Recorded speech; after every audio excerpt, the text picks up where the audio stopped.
Hello दोस्तों, आप लोगों को मेरा सादर प्रणाम। कैसे हैं आप लोग। ये कहानी बहुत सुंदर है, अंत तक जरूर सुने। वृंदावन में बिहारी जी की अनन्य भक्त थी, नाम था कांताबाई। बिहारी जी को अपना लाला कहा करती थी, उन्हें लाड दुलार से रखा करती और दिन रात उनकी सेवा में लीन रहती थी।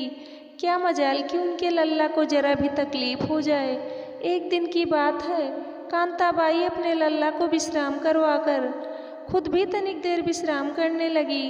तभी उसे जोर से हिचकियाँ आने लगी और वो इतनी बेचैन हो गई कि उसे कुछ भी नहीं सूझ रहा था। तभी कांताबाई की पुत्री उसके घर पे आई, जिसका विवाह पास ही के गांव में किया हुआ था। तब कांताबाई की हिचकियाँ रुक गई, अच्छा महसूस करने लग गई। तो उसने अपनी पुत्री को सारा वृत्तांत सुनाया कि कैसे वो हिचकियों में बेचैन हो गई। तब पुत्री ने कहा कि माँ, मैं तुम्हें सच्चे मन से याद कर रही थी, उसी के कारण तुम्हें हिचकियाँ आ रही थी, और अब जब मैं आ गई हूँ तो तुम्हारी हिचकियाँ भी बंद हो चुकी है। कांताबाई हैरान रह गई कि ऐसा भी भला होता है। तब पुत्री ने कहा, हाँ माँ, ऐसा ही होता है।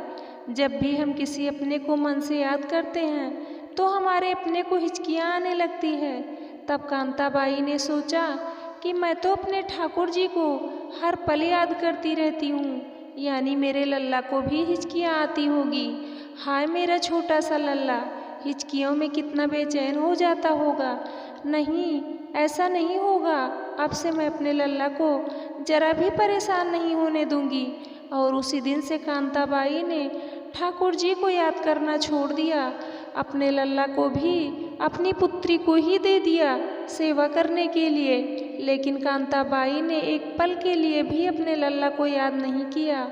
और ऐसा करते करते हफ्ते बीत गए। और फिर एक दिन जब कांताबाई सो रही थी तो साक्षात बांके बिहारी जी कांताबाई के सपने में आते हैं और कांताबाई के पैर पकड़कर खुशी के आंसू रोने लगते हैं। कांताबाई फौरन जाग जाती है और उठकर प्रणाम करते हुए रोने लगती है और कहती है कि प्रभु, आप तो उनको भी नहीं मिल पाते जो समाधि लगाकर निरंतर आपका ध्यान करते रहते हैं। फिर मैं पापिन, जिसने आपको याद भी करना छोड़ दिया है, आप उसे दर्शन देने कैसे आ गए।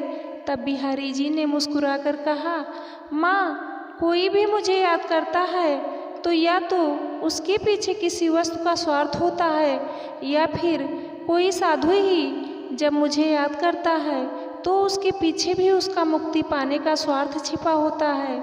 लेकिन धन्य हो माँ, तुम ऐसी पहली भक्त हो जिसने ये सोचकर मुझे याद करना छोड़ दिया कि कहीं मुझे हिचकियाँ आती होगी।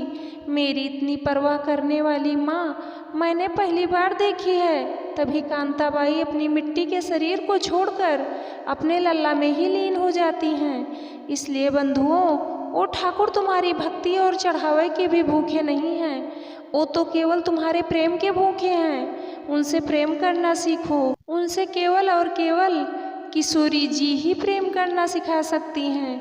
जय श्री राधे कृष्णा, जय श्री कृष्णा। दोस्तों, ये प्रसंग आप लोगों को कैसे लगा, आप लोग कमेंट करके ज़रूर बताना। चैनल को सब्सक्राइब करना, वीडियो को लाइक करना, शेयर करना। वीडियो को अंत तक देखने के लिए आप लोगों का तहे दिल से धन्यवाद।